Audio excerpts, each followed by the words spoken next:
جب ہم ٹور پر نکلتے ہیں تو ہمارے جتنے بھی ممبرانز ہیں وہ سارے اسی کٹ کے اندر ہوتے ہیں۔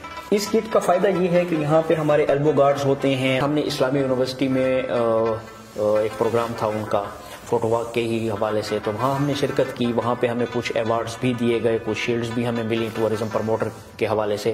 اب پاکستان کی 27 یونیورسٹیز ایسی ہیں جس میں مالاکنڈ بھی ہے، مردان میں بھی ہے، باولپور میں بھی ہے، تو بہت ساری ایسی یونیورسٹیز ہیں جس کے اندر ٹورزم کا ڈپارٹمنٹ ہے کہ عام آدمی کی نسبت ایک ڈگری ہولڈر طالب علم جو ہے وہ ینگ ہے، انرجیٹک ہے، تو وہ اچھے طریقے سے ہی اس جگہ کو ایکسپلور کر سکتا ہے۔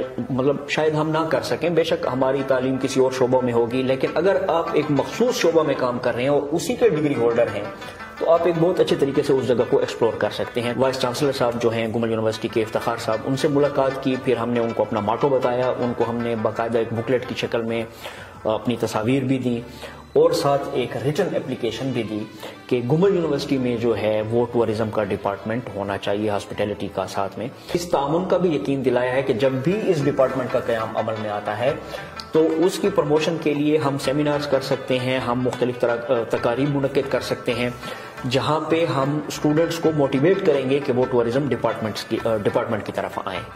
السلام علیکم، میں ہوں ابرار احمد، گمل یونیورسٹی ٹی وی کے اسٹوڈیو سے آپ کو خوش آمدید۔ ناظرین، آپ نے پروگرام سے قبل جو ویژولز ملاحظہ کیے، اس سے آپ کو اندازہ ہو گیا ہوگا کہ آج کا جو ہمارا پروگرام ہے وہ کس نوعیت کا ہے۔ جی ہاں، آج ہم بات کریں گے سیر و سیاحت کے حوالے سے، اور ایسی سیر و سیاحت جو کہ بائک پر ہو رہی ہے، اور آج کے نوجوان جو ہیں وہ سینکڑوں میل سفر کرتے ہیں اور ملک کے جو مختلف خوبصورت علاقے ہیں ان کو ایکسپلور کرتے ہیں۔ اسی طرح کا ایک گروپ آج ہمارے ساتھ موجود ہے، ان کا ہم آپ سے تعارف بھی کرواتے ہیں، بلکہ وہ خود تعارف کروائیں گے۔ جی، میرا نام محمد کاشف نوید ہے، اور براک بائکرز گروپ جو ہے وہ ہم نے یہاں پہ ڈیرہ اسماعیل خان میں اس کی بنیاد رکھی تھی، بطور ایڈمن میں نے اس کی ذمہ داریاں سنبھالی ہوئی ہیں، اور میرے ساتھ دوسرے دوست بھی ہیں۔ جی، میں محمد خالد سرئی اور میں ٹیم ممبر ہوں۔ تیماج خان مندوخیل، میں بھی ٹیم ممبر ہوں براک گروپ کا۔ ٹھیک ہے، اچھا، پروگرام کا آغاز کرتے ہیں، اور جو میرا بنیادی سوال ہے وہ یہی ہے کہ آپ کو سب سے پہلے موٹر سائیکل پر سیاحت کا شوق کیسے پیدا ہوا؟ ابرار بھائی، ایسا ہے کہ سیاحت کا شوق میں کم از کم وہ ٹپیکل آپ کو نہیں کہوں گا کہ جی مجھے بچپن سے تھا، ایسی بات بالکل نہیں ہے، لیکن چونکہ انسان کی طبیعت کے اندر اللہ تعالیٰ نے ایک تجسس رکھا ہوا ہے، بہت ساری چیزوں کو جو ہے ہم دیکھنا چاہتے ہیں، ایکسپلور کرنا چاہتے ہیں کہ پتہ نہیں اس کے اندر کیا ہوگا، تو یہ ایک بیسیکلی تجسس تھا۔ اور سیر و سیاحت میں نے شروع کیا تھا تقریباً 96 کے اندر، جب میں نے میٹرک کلیئر کیا تھا، تو اس کے بعد چونکہ گھر سے تھوڑا بہت ہمیں اجازت مل چکی تھی تو ہم ادھر ادھر گھوما کرتے تھے۔ پہلے ہمارے پاس سائیکل ہوتی تھی، پھر کافی عرصے کے بعد بائک کی نوبت بھی آ گئی، اللہ تعالیٰ نے ہمیں دے دی۔ اس سے پہلے جتنے بھی ہم نے ٹورز کیے تھے وہ سارے گاڑیوں پر تھے، وہ بھی نادرن ایریاز کے تھے، مختلف علاقوں کے تھے، لیکن پراپرلی بائک پر جو ہم نے ٹورزم کا آغاز کیا تھا وہ 2016 میں کیا تھا۔ 2016 سے لے کر اب تک 5 سال ہو چکے ہیں۔ ان 5 سالوں میں ہم نے پاکستان کے مختلف علاقوں پر جو ہے وہ بائکس پر ٹور کیے ہیں۔ ٹھیک ہے، اچھا، براک کا نام آپ نے کیسے رکھا اور یہ نام آپ نے کیوں رکھا؟ دیکھیں، آپ کو پتا ہے کہ براک جو ہے اس سواری کا نام تھا جس پر آپ صلی اللہ علیہ وسلم نے معراج کا جو سفر ہے وہ طے کیا تھا، تو چونکہ براک کے لفظ کو جو نسبت تھی وہ سواری کے ساتھ تھی، تو اس لیے وہیں سے ہم نے یہ ڈیرائیوڈ کیا کہ ہم چونکہ سفر کرتے ہیں اور ہماری جو سواری ہے اور تیز رفتاری بھی اس میں تھوڑی سی انوالو ہو جاتی ہے، تو اس حوالے سے ہم نے اس کا نام جو تھا وہ براک رکھا تھا۔ ٹھیک ہے، مزید بھی اس حوالے سے ہم بات کریں گے، آپ کے جو ممبرز ہیں ان سے بھی ہم بات کریں گے کہ تماش میں آپ سے ہوں کہ ٹور میں سب سے زیادہ جو ہے نا کون سا ممبر آپ کو تنگ کرتا ہے؟ آپ لوگ تو ایک ٹیم کے ساتھ جاتے ہیں نا؟ جی ہاں، جی ہاں، بالکل۔ ہمارے پاس بس تنگ تو کوئی نہیں کرتے، مگر ایسے فنی جو ہو جاتے ہیں یا اس ٹائپ کا، ہمارے پاس ایک چودھری وسیم صاحب ہیں، وہ جو ہے نا مذاق کیا ہیں، تو اس ٹائپ کا ہم جو ہے نا ان سے تھوڑا بڑا لطف اس سے جو ہے نا کوئی ہمیں مزہ آ جاتا ہے یا اس ٹائپ کا۔ یہ ایک آپ کی میں نے یہ دیکھا ہے کہ آپ ایک پراپر ڈریس ہے، یہ اس حوالے سے تھوڑا سا بتائیں۔ جی، اس وقت جو ہے میں چونکہ آپ کو اسکرین پر اسی اپنے پروفیشنل ڈریس میں نظر آ رہا ہوں، جب ہم ٹور پر نکلتے ہیں تو ہمارے جتنے بھی ممبرانز ہیں وہ سارے اسی کٹ کے اندر ہوتے ہیں۔ اس کٹ کا فائدہ یہ ہے کہ یہاں پہ ہمارے ایلبو گارڈز ہوتے ہیں، نیچے ہم نے نیز گارڈ پہنے ہوتے ہیں، اور چیسٹ ہے، آپ کی بیک ہے. یہ خدا نخواستہ اگر آپ کہیں گر جاتے ہیں تو اس صورت میں آپ شدید سیویئر جو حادثہ ہے یا چوٹ ہے اس سے آپ محفوظ رہ سکتے ہیں. تو یہ جیکٹ جو ہے سیفٹی جیکٹ ہم اس کو کہتے ہیں، یہ اگر آپ بائک پر ٹور کرتے ہیں تو یہ بہت زیادہ لازمی ہے اس کا استعمال. اس کے ساتھ ساتھ گلوز بھی ہوتے ہیں جس میں آپ کے جو ہاتھ ہیں ان کے نکلز جو ہیں وہ اس میں محفوظ رہ سکتے ہیں. وہ بھی اسی میٹیریل سے بنی ہوتی ہے، ہارڈ پلاسٹک ہوتا ہے اور اس کے اندر فوم ہوتی ہے. اور گرمیوں میں بھی یہ آپ کے لیے مسئلہ نہیں کرتی. اس کے اندر وینٹیلیٹر ایسے انہوں نے رکھے ہوئے ہیں کہ آپ کو ہوا جو ہے وہ ٹھنڈی ٹھنڈی لگتی ہے. اسی پر میں آؤں گا. ایک بنیادی سوال، ہمارے ناظرین بھی یہی دیکھ رہے ہوں گے، عموماً یہ دیکھا جا رہا ہوتا ہے کہ جو بائک کا سفر ہے تھوڑا قدرے خطرناک ہوتا ہے. میں آپ سے پوچھوں گا، اس کے بعد آپ پر بھی آؤں گا کہ آپ بائک پر ٹور کرتے ہیں. ہمارا ہاں جو رجحان ہے وہ یہ کہ والدین بچوں کو بائک پر سفر نہیں کرنے دیتے. اس پر کچھ آپ بتائیں. اصل میں والدین یہ دیکھ رہے ہوتے ہیں کہ بائک کا جو سفر ہے یہ تھوڑا سا خطرناک لگتا ہے، کیونکہ ہم اس کو بالکل اوپنلی دیکھ رہے ہوتے ہیں نا کہ 2 ویلز ہے. تو اس وجہ سے والدین اس خدشے میں مبتلا ہوتے ہیں کہ کہیں ہمارا بچہ گر نہ جائے، کہیں اس کو چوٹ نہ لگ جائے، کہیں فریکچر نہ آ جائے. تو اس وجہ سے والدین کو جو ہے یہ پریشانی ہوتی ہے. لیکن میں والدین کے لیے یہ میسج دینا چاہتا ہوں کہ اگر ان کا بچہ ایک پراپر طریقے سے بائک ہینڈل کر سکتا ہے، بائک چلا سکتا ہے، تو پھر اس کے لیے کوئی بڑی پریشانی نہیں ہے، کوئی اتنا بڑا ایشو نہیں ہے. جس طرح کاشف بھائی نے ابھی بتایا ہے کہ جی ہم جب ٹریول کر رہے ہوتے ہیں تو ہم اپنے تمام سیکیورٹی کے جو لوازمات ہوتے ہیں وہ پورے کرتے ہیں. تو اگر اسی طریقے سے اگر یہ سارے جو بھی مطلب بائک کا ٹریول کرنا چاہتا ہے، لانگ ڈسٹینس پہ جانا چاہتا ہے، تو اگر وہ یہ اپنے سارے سیکیورٹی کے جتنے بھی اکوپمنٹ ہیں اگر یہ سیفٹی گارڈ لگا لیتا ہے تو میرے خیال میں وہ بہت سارے مسائل سے خود بھی بچ سکتا ہے اور جو والدین ہیں ان کے خدشات بھی کافی حد تک دور ہو سکتے ہیں. چلیں، والدین کے خدشات کے ساتھ ہم ایک بات اور آپ کے ساتھ بھی اسی سے لنک کرتے ہیں کہ آخر وہ کیا چیز تھی یا کیا سوچ ہے جو آپ اتنا لمبا سفر موٹر سائیکل پر کرتے ہیں؟ کیا وجہ ہے؟ آپ اس کو کیسے بیان کریں گے؟ دیکھیں، اس میں کافی ساری وجوہات ہیں، کوئی ایک وجہ تو ہے نہیں. سیفٹی گیئر کی خالد صاحب کی جو بات تھی اینڈ تھی، میں اسی سے کنٹینیو کروں گا. والدین دیکھتے ہیں کہ بچے بائک پر ریس لگا رہے ہیں، ویلنگ کر رہے ہیں. ہمارا قطعاً یہ مقصد نہیں ہوتا کہ ہمارے ساتھ جو لڑکے جا رہے ہیں وہ ویلنگ کریں اور اوور سپیڈ ہو. ایسا نہیں ہوتا. ہم ایک سپیڈ لمٹ کے تحت چلتے ہیں، روڈز کے جو قانون ہیں، ٹریفک کے جو اصول ہیں ان پر عمل کرتے ہیں. تو اس لیے الحمدللہ کتنا ہی سفر ہم کر چکے ہیں، ہزاروں سینکڑوں کلومیٹرز کا، آج تک الحمدللہ ہمارے ساتھ کوئی حادثہ نہیں ہوا، سوائے اس کے کہ 1 یا 2 بار میں گر گیا ہوں یا کوئی اور ممبر گر گیا ہے پانی سے گزرتے ہوئے. تو اس کے علاوہ الحمدللہ کوئی ایسا میجر حادثہ ہمارے ساتھ نہیں ہوا. اب آپ پوچھ رہے تھے کہ وجہ کیا ہے؟ کیا وجہ ہے؟ دیکھیں، وجہ یہ ہے کہ پہلی بات تجسس ہے کہ جی ہم نے سفر کرنا ہے، دیکھنا ہے فلاں علاقہ کون سا ہے، وہاں کی تہذیب و ثقافت کیسی ہے، وہاں کے تمدنی اقدار جو ہیں وہ کیسے ہیں. ایک بات تو یہ ہو گئی. دوسرا، ہماری طبیعت کے اندر تھوڑا سا ایڈونچر ہے. آپ گھر سے نکلے، گاڑی میں بیٹھے، ڈرائیور نے گاڑی ڈرائیو کی اور آپ اس جگہ پہ پہنچ گئے اور وہاں آپ نے کچھ فوٹوگرافی کی. ہم کہتے ہیں کہ ٹور جو ہے وہ اس سے تھوڑا سا ڈیفرنٹ ہونا چاہیے. اب کیسے ڈیفرنٹ ہوتا ہے؟ ہم چونکہ بائک پر ہوتے ہیں تو جو ایٹماسفیئر ہے، جو وہاں کا ماحول ہے، چاہے وہ بارش کی صورت میں ہے، آندھی کی صورت میں ہے، یا پھر کسی بھی قسم کا موسمی اثر جو ہے وہ آپ کے اوپر ڈائریکٹ اثر انداز ہو رہا ہوتا ہے. گاڑی کے اندر یہ ہے کہ پنچر ہو گئی، آپ نے اسٹیپنی نکالی، ڈرائیور کا کام ہے مکینک کے پاس گئے، یہ وہ آپ کو کچھ نہیں ہوتا. ہم یہ کہتے ہیں کہ ہم یہ مشکلات خود جج کر کے دیکھیں کہ اس کے ساتھ کیا ہوتا ہے. دوسری وجہ یہ ہو گئی کہ ہم ایڈونچر پسند طبیعت ہے تو اس لیے ہم بائک پر کرتے ہیں. تیسری وجہ ایک یہ بھی ہو سکتی ہے کہ ہم چونکہ مڈل کلاس سے تعلق رکھتے ہیں، ہم کوئی اتنے بڑے بزنس مین نہیں ہیں، ہم کوئی اتنے بڑے بڑے عہدوں پر نہیں بیٹھے ہوئے، اور سیاحت آپ کو پتہ ہے کہ انتہائی کاسٹلی شوق ہے. اس کے لیے آپ کو بہت زیادہ وسائل کی ضرورت پڑتی ہے. تو بائک ٹورزم میں سب سے جو بڑا فائدہ ہے وہ یہ ہے آپ کو کہ اس میں آپ کا خرچ بہت کم ہوتا ہے، لیکن اس خرچ کے اندر آپ بہت سارا ایریا جو ہے دیکھ سکتے ہیں، ایکسپلور کر سکتے ہیں، اور بہت سی ایسی جگہیں ہوتی ہیں جہاں پر گاڑی نہیں جا سکتی اور بائک جا سکتی ہے. ٹھیک ہے، ایک یہ وجہ ہو گئی. علاوہ ازیں اس کے اگر ہم دیکھیں تو بہت سی ایسی جگہیں ہیں جہاں پہ آپ کو گاڑی پارک کرنی پڑتی ہے، پھر آپ ایک جیپ ہائر کرتے ہیں اور اوپر چلتے ہیں. تو یہ آپ کے جو فائنینشیل سورسز ہوتے ہیں اس پر بہت بڑا ایک برڈن ہوتا ہے. لیکن بائکس میں یہ چیز نہیں ہوتی. جیپ کی جگہ ہم وہاں پہ بائکس جو ہے وہ آسانی سے لے جا سکتے ہیں.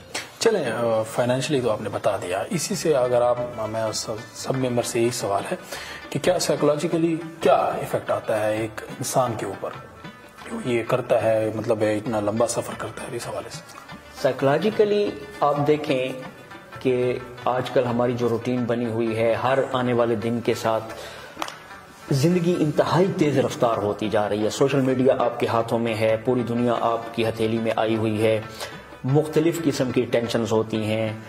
لیکن جس وقت آپ ٹور کے لیے نکلتے ہیں, چاہے وہ 5 دن کا ہے یا 20 دن کا ہے یا 1 ماہ کا ہے, جتنا آپ افورڈ کر سکتے ہیں, جتنا آپ کی طبیعت اجازت دیتی ہے, اس میں یہ ہوتا ہے کہ آپ ایک تو انتہائی فریش ہو جاتے ہیں. روزمرہ کی جو روٹین ہے اس سے آپ بالکل ہٹ جاتے ہیں اور ذہنی طور پر آپ کو سکون ملتا ہے.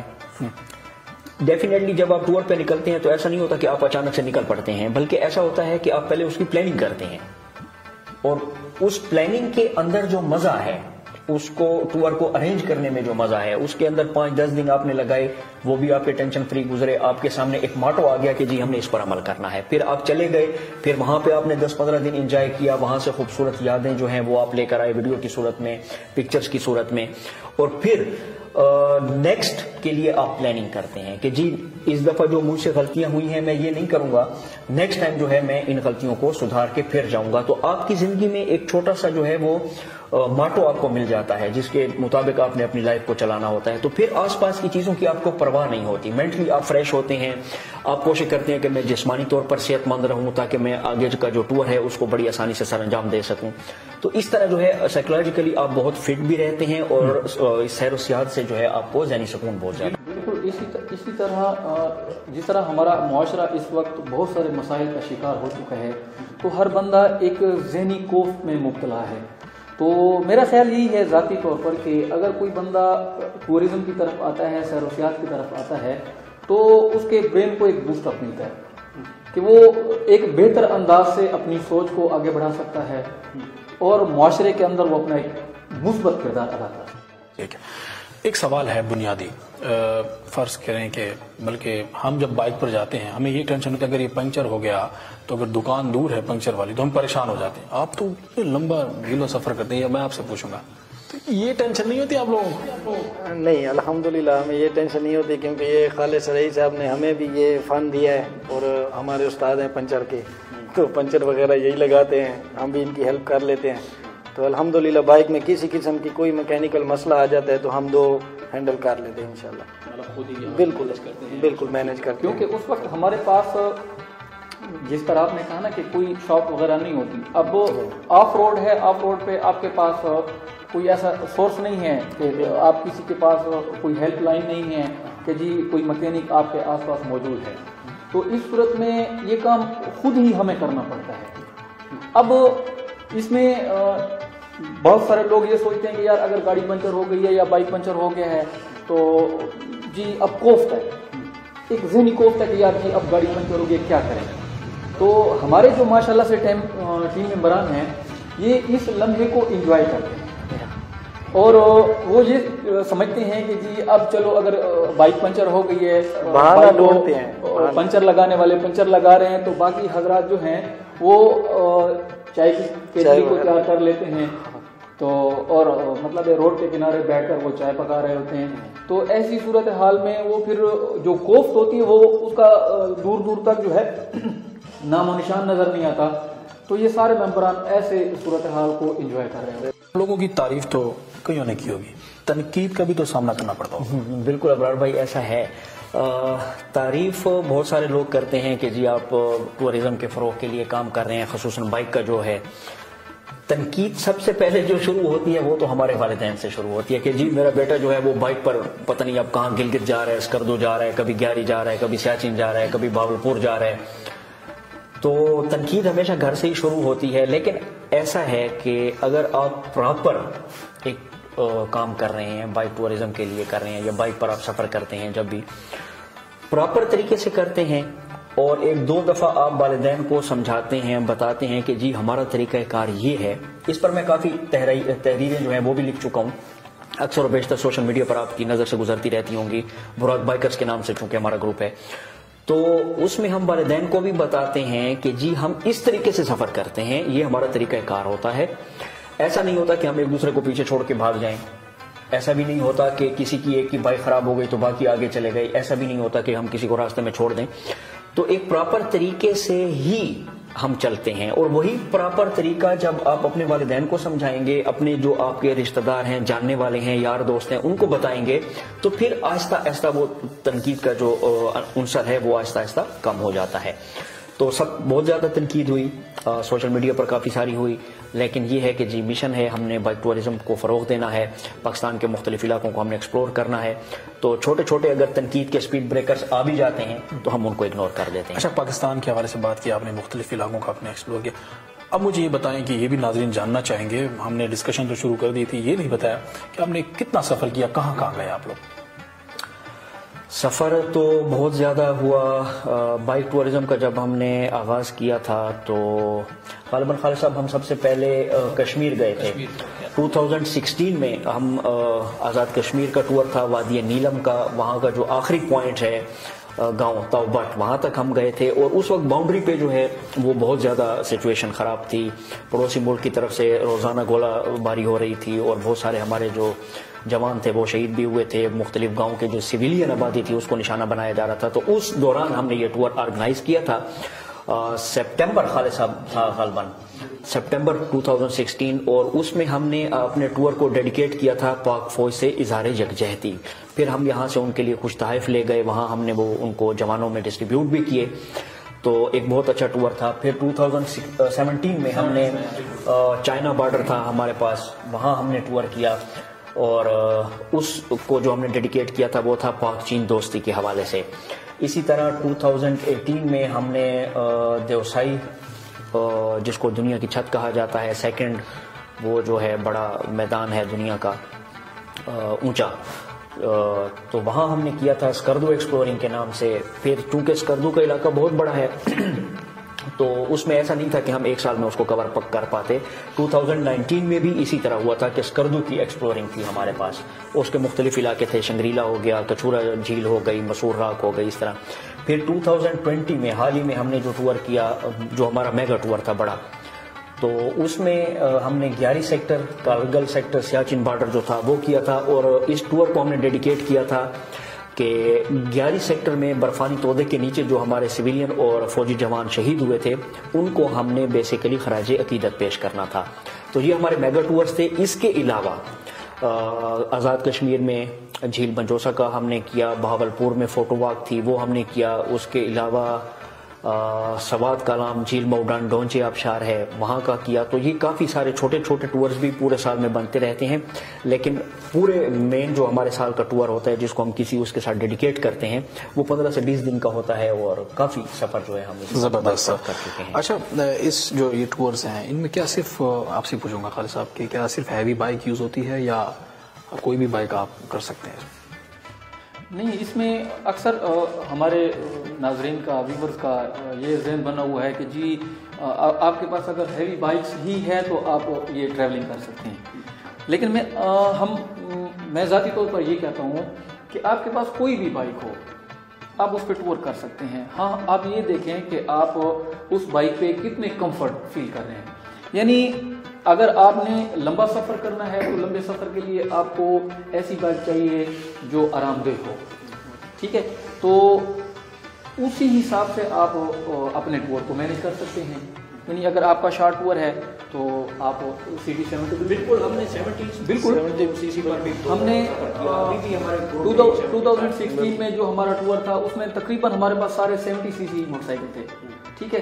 پھر اس کے بعد جو ہمارا 2017 کا ٹور تھا پاک چائنا دوستی کی پروموشن کے لیے، جب ہم گئے تھے سی پیک کی پروموشن کے لیے، تو اس وقت بھی تقریباً ہمارے گروپ میں 70 ہی موٹر سائیکل سوائے ایک. ہاں، تو اسی تو یہ لازمی نہیں ہے کہ آپ اگر ٹور کر رہے ہیں تو اس پہ آپ کے پاس ہیوی بائک ہو. تو تب کہ بائک ٹور جو ہے وہ گاڑی کی نسبت ہمیں بہت زیادہ سستا پڑتا ہے. تو اگر آپ کے پاس 70 سی سی ہے تو بہت اچھی بات ہے، آپ کا پیٹرول کی کنزمپشن جو ہے وہ بھی بہت کم آئے گی. اور اگر آپ نے ہیوی بائک لینی ہے پھر تو بات وہی آ گئی کہ آپ کا جو خرچ ہے وہ بہت زیادہ بڑھ جائے گا. تو بہتر ہے آپ 125 استعمال کر سکتے ہیں. 70 ہاں یہ ہے کہ تھوڑا سا خالد صاحب والی بات ہے کمفرٹ لیول جو ہے وہ اس کا کم ہوگا, اس میں آپ کو ریسٹ زیادہ کرنا پڑے گا. ٹریول کر رہے ہیں تو پھر زیادہ تر مسئلہ جو ہے وہ کمر میں درد کا جو سب سے بڑا ایشو آتا ہے وہ یہی ہوتا ہے. اگر آپ کے پاس موٹر سائیکل کوئی بھی ہو اور وہ تھوڑی سی آرام دہ ہو تو یہاں میں ایک تھوڑی سی اور وضاحت کر دوں کہ ہمارے تماش خان مندوخیل صاحب انہوں نے فرسٹ ٹور میں ہمیں ایک نئی چیز سکھائی جو ہم نے ان سے سیکھی کہ ان کے پاس CD70 موٹر سائیکل تھی. تو انہوں نے اپنے گھر کا جو پلو تھا, سرہانہ تھا, اس کو سیٹ کے نیچے رکھا ہوا تھا اور اس کو بینڈ کر کے انہوں نے پیچھے ٹیک سیٹ کے اوپر ایسے بینڈ کر دیا. تو اس سے ان کو کافی حد تک, یعنی جہاں ہم رک کر تھوڑا سا کہتے تھے کہ جی اب تھوڑا سا درد ہو رہا ہے کمر میں, ریسٹ کر لیں, تو یہ وہاں بڑے آرام سے ٹھہرے ہوتے تھے. تو یہ چیزیں آپ مطلب سیکھتے ہیں ایک دوسرے سے سیکھنا پڑتا ہے. تماش جب آپ لوگ ٹور پر جاتے ہیں تو کیا پراپر پلان ہوتا ہے یا بس جہاں دل کیا وہیں جا رہے ہوتے ہیں؟ نہیں, اس کے لیے تو ایسے سمجھے ہمارے پورے سال کی ایک محنت ہوتی ہے. باقاعدہ ہمارے کئی دفعہ میٹنگیں ہوتی ہیں, روٹی ہوتی ہیں, پھر اس کے بعد جا کر کوئی ایک جگہ کوئی ڈیسائیڈ ہوتی ہے, اس کے اوپر پھر کافی ممبروں کی بحث ہوتی ہے, پھر جا کر کوئی جو ہے نا ہم یہ ٹور وغیرہ کرتے ہیں. کہ ابرار بھائی ہم مکمل ایک روٹ میپ بناتے ہیں. اس میں یہ ہوتا ہے کہ DI خان سے جو ہمارا پہلا سٹاپ ہے ناران, وہ 550 کلومیٹر بن رہا ہے. تو اس میں راستے میں چائے کے سٹاپ کتنے ہوں گے, بڑا سٹاپ جو میکسیمم آدھے گھنٹے کا ہوتا ہے وہ کہاں پہ ہوگا. تو یہ ایک پراپر جو ہے وہ پلاننگ ہوتی ہے. اور پھر ڈیر اسماعیل خان سے ناران ہے یا ایبٹ آباد ہے یا جو بھی ہے, پھر اس سے آگے تو اس میں ہمیں دن کا بھی پتہ چل جاتا ہے کہ کتنے ہمارے دن ہوں گے کہاں پہ. ابھی 2021 میں جو ہم نے ٹور کرنا ہے جولائی میں انشاءاللہ اگر زندگی رہی, تو اس کا پلان ابھی سے ہم نے بنایا ہوا ہے اور اب آہستہ آہستہ اس پر جو ہے وہ ڈسکشن شروع ہے. پراپر پلان کے ساتھ, یعنی ایک روٹ میپ پہلے ایک بنا لیتے ہیں نا, پھر اس کے بعد جتنے ہمارے گروپ ممبران ہوتے ہیں ان کے سامنے وہ روٹ میپ رکھتے ہیں مشاورت سے کہ جی آپ ہم نے یہ روٹ پلان بنا لیا ہے, اب آپ اپنا مشورہ دیں کہ ہم کس علاقے کی طرف زیادہ مطلب ہے کہ ہماری توجہ زیادہ کس سائٹ پر ہونی چاہیے اور کس علاقے کو ہم سکپ کر سکتے ہیں یا اگلے سال میں یا یعنی کسی اور ٹائم کے لیے ہم اس کو رکھ دیتے ہیں. تو اس طریقے سے ہمیں پھر یہ مشاورت ہو جاتی ہے. تو اس سے بہت ساری نئی چیزیں ہمارے سامنے آ جاتی ہیں, کیونکہ بعض دفعہ اس طرح ہوتا ہے کہ اگر میں ایک روٹ میپ بنا رہا ہوں تو اس میں مجھ سے کوئی چیز رہ گئی ہے, تو تماش کے ساتھ جب اس کی مشاورت ہوتی ہے تو تماش کہتے ہیں کہ یار یہاں پر ایک اور جھیل بھی ہے. تو اسی طرح پھر ہم یہ ساری جب مشاورت کرتے ہیں تو پھر اس سے روٹ میپ کو بہت آسانی کے ساتھ اور دلچسپی کے ساتھ ہم یہ کو بنا لیتے ہیں. اچھا کاشف, آپ سے ایک سوال پوچھوں گا, لائن اور لین میں کیا فرق ہے؟ منظم حوالے سے اگر بات کریں تو موٹر سائیکل پر جب آپ جاتے ہیں حفاظتی تدابیر کیا ہوتی ہیں اور اپنے ممبران کو کس طرح منظم کرتے ہیں؟ ابرار بھائی ایسا ہے کہ لائن اور لین کے فرق میں آتا ہوں. حفاظتی تدابیر یہ ہوتی ہیں کہ جب, اور آپ نے تیسرا کہا کہ منظم کس طرح رکھتے ہیں. منظم میں یہ ہوتا ہے کہ سب سے آگے ایڈمن ہے, اس کے اینڈ پر جو ہے وہ ہمارا جو قافلہ ہوتا ہے چاہے وہ 8 بندوں کا ہو یا 10 بندوں کا, تو آگے میں ہوتا ہوں اور میرے اینڈ پر یعنی 7 بندوں کے اینڈ پر جو ہے خالد صاحب ہوتے ہیں. اب میرا کام یہ ہوتا ہے کہ میں نے سپیڈ مینٹین رکھنی ہے. اگر روڈ اچھا ہے تو میں اس کے مطابق سپیڈ مینٹین رکھتا ہوں, اگر روڈ خراب ہے آف روڈ پر ہے تو اس کے مطابق. اس میں یہ ہوتا ہے کہ مجھ سے آگے کوئی بھی ممبر نہیں جائے گا ایک, اور خالد صاحب چونکہ اینڈ پر ہیں لاسٹ پر ہیں تو ان سے پیچھے کوئی بھی ممبر نہیں رہے گا. اس سے یہ ہوتا ہے کہ ہم گم نہیں ہو جاتے اور اپنے بیک مرر میں ہم دیکھتے ہیں کہ ہمارے پیچھے آنے والا بندہ ہے یا نہیں ہے. اب اگر پیچھے آنے والا بندہ نہیں ہے تو وہ آگے والا جو بندہ ہے وہ ٹھہر جائے گا ممبر, وہ اس کا ویٹ کرے گا کہ اس کے ساتھ کیا پرابلم ہے. اسی طرح وہ اپنے پیچھے دیکھے گا. تو یہ باقاعدہ ایک ترتیب کے ساتھ ہم چلتے ہیں. اب آ جاتے ہیں لائن اور لین. جب آپ بائک پر ٹریول کر رہے ہیں تو اس کا مطلب یہ نہیں ہے کہ آپ کسی چھوٹے سے سٹی کے اندر ہیں اور وہاں پہ آپ کو ٹریفک کے رولز کا پتہ ہو یا نہ ہو, اس سے کوئی فرق نہیں پڑتا. نہیں, آپ نے مین ہائی وے پر بھی سفر کرنا ہوتا ہے. شاہراہ قراقرم جسے دنیا کا 8واں عجوبہ کہا جاتا ہے, وہاں پہ جب ہم چلتے ہیں تو ڈیفینیٹلی ہمیں رولز کا پتہ ہونا چاہیے. اب لائن کیا ہے کہ ایک بینک ہے, میں آپ کو سادہ الفاظ میں بتا دیتا ہوں. اس کے سامنے ایک لائن ہے 8-10 بندوں کی. اب پیچھے دیوار آ گئی, 8-10 بندے پورے ہو گئے, تو بینک والا جو کیشیئر ہے وہ ان سے کہتا ہے کہ جی یہاں پہ ایک اور لین بنا دیں. جیسا کہ آپ نے موٹر وے پر دیکھا ہوگا 3 یا 4 یا 5 لینز بنی ہوتی ہیں اور ہر گاڑی جو ہے وہ اپنی لین میں جا رہی ہوتی ہے. تو ایک تو یہ آپ کی لائن ہو گئی اور ایک یہ 1 2 3 لینز ہو گئی.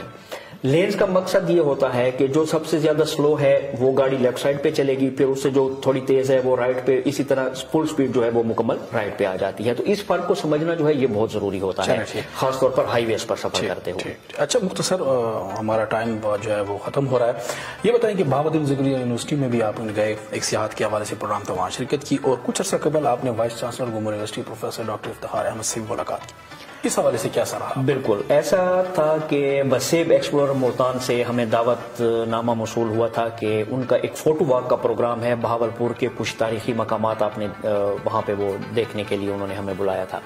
تو ایک فوٹو واک تھی، وہاں پہ ہم نے اسلامی یونیورسٹی میں ایک پروگرام تھا ان کا فوٹو واک کے ہی حوالے سے، تو وہاں ہم نے شرکت کی. وہاں پہ ہمیں کچھ ایوارڈز بھی دیے گئے، کچھ شیلڈز بھی ہمیں ملی ٹورزم پروموٹر کے حوالے سے.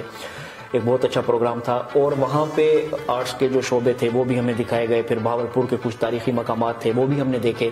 تو ایک خوبصورت سا پروگرام تھا. پھر وہاں پہ ہم نے دیکھا کہ وہاں باقاعدہ سیر و سیاحت کے حوالے سے ایک ڈپارٹمنٹ ہے. پھر میں نے اس کو اسٹڈی کیا. اب پاکستان کی 27 یونیورسٹیز ایسی ہیں جس میں مالاکنڈ بھی ہے، مردان میں بھی ہے، بہاولپور میں بھی ہے. تو بہت ساری ایسی یونیورسٹیز ہیں جس کے اندر ٹورزم کا ڈپارٹمنٹ ہے اور باقاعدہ کام کر رہا ہے، اور وہاں سے اچھے لوگ جو ہے وہ ڈگری حاصل کر کے ملک کے مختلف علاقوں میں جا رہے ہیں اور پھر ان علاقوں کو ایکسپلور کر رہے ہیں. تو آپ کو پتہ ہے کہ عام آدمی کی نسبت ایک ڈگری ہولڈر طالب علم جو ہے وہ ینگ ہے، انرجیٹک ہے، تو وہ اچھے طریقے سے ہی اس جگہ کو ایکسپلور کر سکتا ہے.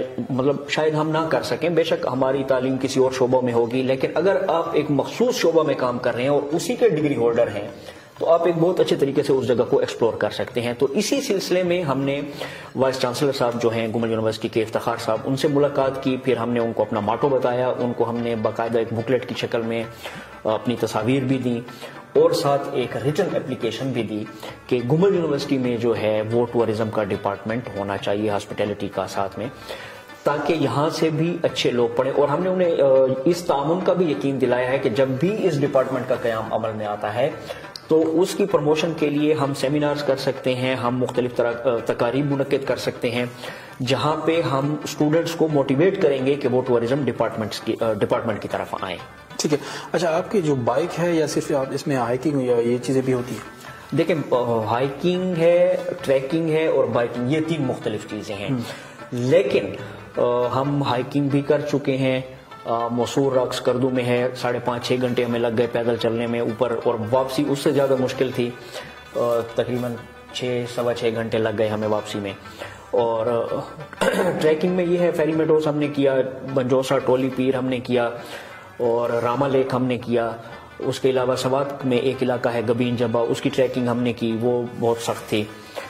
تو ٹریکنگ بھی چلتی رہتی ہے، ہائکنگ بھی چلتی رہتی ہے. اور ٹریکنگ اور ہائکنگ میں تھوڑا سا فرق ہے کہ ٹریکنگ تھوڑی سی آسان ہے بنسبت ہائکنگ کے، کیونکہ ٹریکنگ میں آپ کو ایک اسپیسیفک وے مل رہا ہوتا ہے، ٹریک بنا ہوا ہوتا ہے، آپ اس پہ چل رہے ہیں. ٹھیک ہے، ہاں ہائٹ ہے، ہائٹ کا ایشو ہوتا ہے، بعض لوگوں کو سانس کی تکلیف ہوتی ہے، لیکن جو ہائکنگ ہے اس پہ آپ کو ٹریک نہیں ملتا، اس پہ آپ کو خود راستہ بنانا پڑتا ہے. یعنی اس میں آپ نے اپنے پاؤں کا خیال بھی رکھنا ہے، پتھروں کا خیال بھی رکھنا ہے، اور اوپر چڑھائی بھی ہے.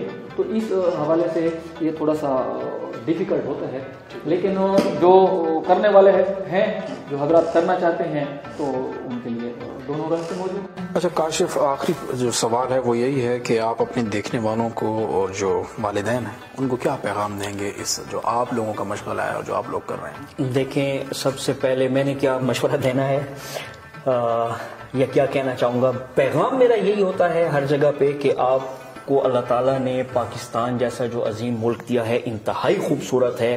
آپ دیکھیں کہ فارنرز آتے ہیں یہاں پہ، کتنا خرچ ہوتا ہے، اور ہم یہ کہتے ہیں کہ گھر کی مرغی جو ہے وہ دال برابر ہوتی ہے. تو اللہ تعالیٰ نے ہمیں یہ بہت خوبصورت ملک دیا ہے، اس کی خوبصورتی کو آپ ایکسپلور کریں. آپ گاڑی پہ جائیں، آپ بائک پہ جائیں، کوئی ایسا ایشو نہیں ہے. آپ گھومیں پھریں، کل سیر فی الارض کی وہ آپ ایک مثال بنیں. اور بائک ٹورزم کے حوالے سے خصوصاً والدین کو میرا یہ پیغام ہے کہ آپ بالکل نہ ڈریں، آپ اپنے بچوں کو خود گائیڈ کریں، آپ مختلف پروفیشنل سے رابطہ کریں. پورے سوشل میڈیا کے اوپر، فیس بک کے اوپر بہت سارے ایسے سوشل میڈیا کے پلیٹ فارم ہیں جن کے اوپر بائکر حضرات کی کمیونٹیز بنی ہوئی ہیں. وہ آپ کو گائیڈ کر سکتے ہیں کہ آپ نے کس طرح ٹریول کرنا ہے، حتیٰ کہ وہ آپ کو روٹ میپ بھی بنا کر دے سکتے ہیں. تو اگر پراپرلی سیفٹی گارڈ کے ساتھ آپ ٹریول کرتے ہیں تو انشاءاللہ کوئی بھی ایسا مسئلہ آپ کو نہیں آتا. بائک ٹورزم بالکل محفوظ ہے. ہاں، ون ویلنگ اور اوور سپیڈنگ سے آپ کو اجتناب کرنا ہوگا. اور انتہائی مثبت سرگرمی ہے. اس سے نہ صرف آپ کو ذہنی سکون ملتا ہے بلکہ آپ کے ملک کے جو ذرا مبادلہ ہے اس میں بھی بہت زیادہ اضافہ ہوتا ہے. تو چینہ کاشف، آپ کا یہ پیغام تو ہم نے سنا. آپ مجھے یہ بتائیں، ایک آخری سوال یہ بھی ہو جائے کہ قدرتی مناظر جو ہیں، حسین مناظر پاکستان کے، وہ بھی تو آپ نے دیکھے ہوں گے. اپنے جو ہے آپ اگر بتائیں کیا دیکھا آپ نے جو کہیں کہ پاکستان میں کتنی خوبصورتی ہے؟ پاکستان میں بہت زیادہ خوبصورتی ہے، اس میں کوئی شک نہیں ہے. ہم نے دیکھیں، میں جب ایک جگہ جاتا ہوں، ہم ترشنگ میں گئے، تریشنگ مقامی زبان میں اس کو کہا جاتا ہے. ہم ترشنگ پڑھتے ہیں اپنے لہجے کے حساب سے.